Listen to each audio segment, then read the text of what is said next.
প্রাণপ্রিয় বন্ধুরা, এটা হচ্ছে আমার ভাগ্নের জাইন, আমার বড় বোনের সন্তান। সে আল্লাহ রহমতে তাকে হাফেজ করানোর জন্য ভর্তি করেছে হাফেজিয়া মাদ্রাসাতে। খুব ভালো সূরা পড়ছে। আশা করব তার মুখে থেকে সূরা নাসর শুনবেন আপনারা। মামা বলো, তোমার নাম বলো আর বলো। আসসালামু আলাইকুম, আমার নাম খালিদ জুবাইর জাহিদ। বিসমিল্লাহির রহমানির রহিম।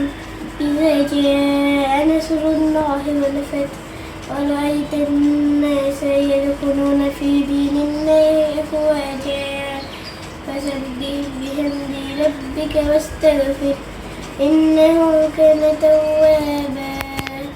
তেলাওয়াতটা কেমন হলো কমেন্ট বক্সে জানাবেন। আর আমার ভাগ্নের জন্য দোয়া করবেন, ও যেন মানুষের মতো মানুষ হয় এবং বাবা মার খেদমত করে বড় হয়ে। এই প্রত্যাশা সবার। আল্লাহ হাফেজ বলো সবাইকে। মামা আল্লাহ হাফেজ বলো। আল্লাহ হাফেজ।